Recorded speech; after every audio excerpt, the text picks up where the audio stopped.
Y bueno, muchas quizás se pregunten, bueno, ¿qué estoy haciendo acá? ¿Cuál es mi aporte como persona travesti, como cuerpo disidente justamente en este conversatorio, ¿no? Bueno, más allá de que, bueno, hasta el año pasado activaba con las compañeras de manera orgánica la campaña y por muchas urgencias de mi vida y cosas que me pasaron, estoy del lado afuera, pero siempre acompañándolas. Pero bueno, contarles también que no es casual. Primero, principal creo que es identificar al principal y único enemigo que tenemos, que es el machismo y el patriarcado, y el padre del machismo y el patriarcado no es otro que el capitalismo. Entonces justamente este tema de demonizar, porque acá no se trata de una cuestión ética y una cuestión moral, sino acá se trata de demonizar todo lo que vaya en contra de la superpoblación. Sabemos muy bien que el capitalismo mundial quiere justamente la superpoblación y los quiebres de las economías locales. Entonces vemos en muchos países que YouTube está lleno, para quienes quieran ver, países como en Oriente, la India y muchísimos lugares donde hay una chorrera de chiquitos trabajando todo el día por un plato de polenta. Y eso es lo que se quiere, por eso es que a las mujeres y a las personas con capacidad de gestar se les demoniza el tema del embarazo. Por eso que después, con distintas armas de dominación masiva, como yo no tengo nada en contra de lo teológico, de la Biblia, pero sí de lo político, de la institución política en la cual disciplina todas las actitudes y los cuerpos, en los cuales a partir de una época con este instrumento justamente empieza a disciplinar y a demonizar todo lo que no da hijos. Demoniza las relaciones de varones con varones, mujeres con mujeres, de personas trans y por supuesto y directamente el aborto.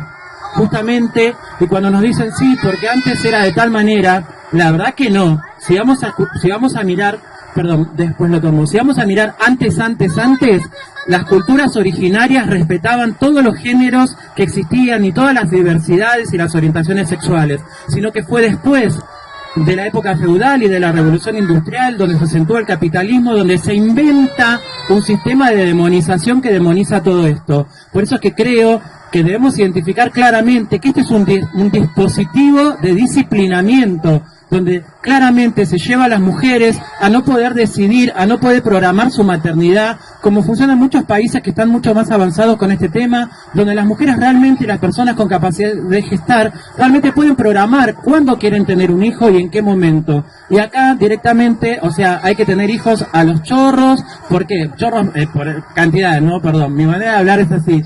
Por eso es que no poder regulárselo. También traer un poquito el mensaje que acá las compañeras nombraban, personas con capacidad de gestar, y también identificarles que las personas, no es una aclaración de mujeres, o sea, las mujeres son personas con capacidad de gestar. O sea, además de mujeres, existen las personas con capacidad de gestar, que son los varones trans, así como la figura del varón trans es muy poco conocida, o de una masculinidad trans. O sea, porque sí nos conocen a nosotras históricamente, a las mujeres trans, pero la verdad que se desconoce mucho el tema de qué es un varón trans. Un varón trans es una persona que tiene una determinada biología, que tiene vagina, que tiene útero, que tiene ovarios y que la verdad que puede llegar a gestar, si lo desea, y que se construye como varón. Y es lo antónimo a las mujeres trans. Entonces justamente identificar que si bien nombramos en su genérico a mujeres, pero que también existen estas personas que son de la diversidad de género y sexual, que también sufren y son vulnerados por esta temática, porque sabemos muy bien el atravesamiento que tienen las mujeres cuando atraviesan este tema del embarazo no deseado primeramente, cuando atraviesan el tema del aborto en soledad. Imagínense un varón trans.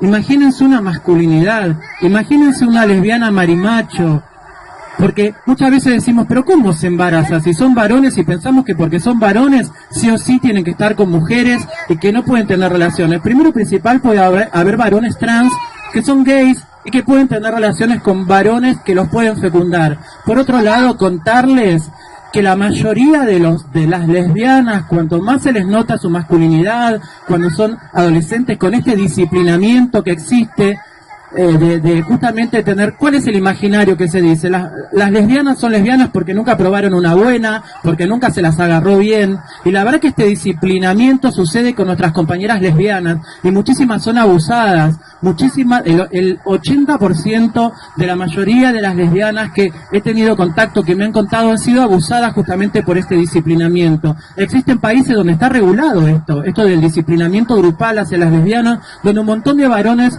están legitimados para abusar de una lesbiana para, entre comillas, corregirla. Y por supuesto que a los varones trans les sucede lo mismo. Yo no conozco un solo compañero trans que no haya sido abusado en su preadolescencia, justamente. Muchos quedan embarazados, al igual que muchas compañeras. Entonces imagínense con esos cuerpos, que muchos hasta tienen tratamientos hormonales encima y les crece la barba, y tienen espalda ancha y voz gruesa, cuando tienen que acercarse a un lugar, tienen doble atravesamiento, doble padecer todo esto, porque a su vez tienen que atravesar en soledad, porque ni siquiera tienen quienes les puedan acompañar o quienes los puedan entender.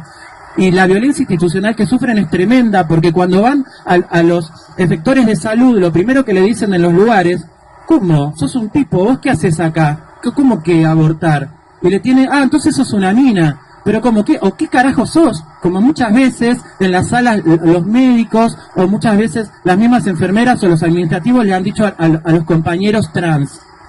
Y son totalmente violentados, totalmente estigmatizados. Entonces toda esta carga que las compañeras mujeres tienen que transitar y sufrir en soledad desde el embarazo no deseado y desde la situación de aborto, visibilizar también que los compañeros varones trans, las mujeres lesbianas masculinizadas y también las masculinidades trans sufren este doble atravesamiento y esta doble estigmatización y violencia social, y los varones trans y lesbianas y masculinidades trans también mueren en soledad, estigmatizados y muchas veces lejos de su familia, porque lo característico de nuestro colectivo es que cuando apenas empieza a aflorar nuestro género, muchas familias nos siguen abrazando aunque nos repelan, y muchas familias, como sucede en el interior, nos pegan una patada en el traste y somos expulsados.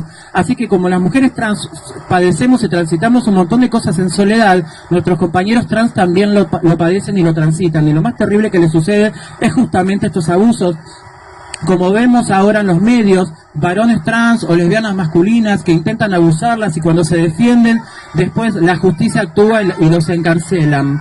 Por eso justamente poder contarles esto, y también, como decían las compañeras, que muchas veces reducen, yo a veces doy algunas charlas de género en el interior, ¿no? O sea, más para el lado de San Vicente, de Alejandro Cor, y la verdad que me doy cuenta que no es que viajo en la distancia, y no es muy lejos, pero ya en zonas cuasi rurales parece que viajo en el tiempo, cuando de muchas compañeras mujeres totalmente desempoderadas y prejuzgan a otras mujeres y a otras personas con capacidad de gestar, y dicen, bueno, si no cerraron las piernas, si no se pusieron un forro y reducir, lamentablemente la temática del aborto como algo de salud pública, como una obligación del Estado de tomarlo como salud pública, lo reducen a un tema de ponerse o no ponerse un forro, de abrir o cerrar las piernas, y yo creo que debemos compararlo directamente con la cantidad de femicidios que existen en la Argentina.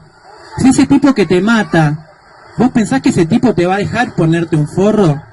¿Vos pensás que ese tipo que te mata, que noches anteriores durmió con vos, te va a dejar cerrar las piernas? Y se está invisibilizando la vulneración que tienen un montón de compañeras en la violencia doméstica, y eso no se tiene en cuenta. Entonces también poder tener en cuenta ese derecho de la